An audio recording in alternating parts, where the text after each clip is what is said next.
Title: The Thorn Queen. Once, in the kingdom of Lysaria, where roses bloomed in every garden and betrayal brewed in golden chalices, lived a noblewoman named Seraphina Valamont. With fire in her eyes and a voice like spring rain, she won the heart of the crown prince, Kael Thorn. Their love was secret, a bond forbidden by the High Council, who feared Seraphina's influence and old magic that ran in her blood. For she was not only noble by title but descended from the Thorn Witches, women of wild power long thought extinct.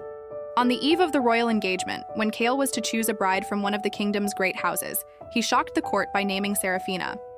But before he could crown her his queen, treachery struck. A forged letter, a poisoned chalice, a fire blamed on witchcraft. And Seraphina, bound in chains of silver, accused of treason and sentenced to death by flame. Her final words echoed like thunder across Lysaria. "From these ashes I will rise. And when I do, your thrones will crumble." 100 years passed. In a quiet village nestled between the weeping hills and the ancient wormwood forest, a girl named Elira lived with her guardian, a mute healer. She had always felt out of place, haunted by dreams of fire and a silver crown. On her 18th birthday, she awoke with a burning sensation on her wrist, a birthmark in the shape of a thorned rose. And then the dreams began to bleed into reality. Visions of court halls, of betrayal, of a prince's tear-streaked face, of burning. Elira hid the mark in her strange magic, the way plants grew faster at her touch, the way fire danced for her. But a storm was brewing in Lysaria. Whispers told of the eternal prince, Kael Thorn, who had not aged a day in a century. "Cursed by love," the tavern folk said. "Haunted by her ghost," others whispered. Elira knew. She remembered. Under cover of moonlight, she journeyed to the capital. Lysaria was no longer golden. It was iron and ash. The roses that once bloomed now withered in their beds. And atop the throne sat a council of regents, for the prince no longer ruled. He was a figure of legend, roaming the palace gardens at night, speaking to shadows. Elira infiltrated the court as a maid. She waited, watching, listening. Until one night, under a crescent moon, she found herself alone in the rose garden.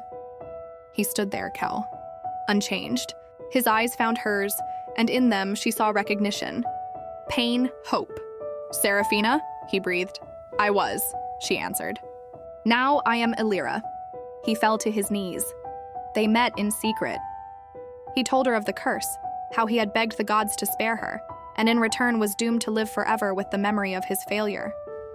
How he had watched generations of rulers fall, but never took the throne again. "Your curse is your guilt," she said. "Mine is fire. Then let us burn the ones who did this." She could not forgive easily.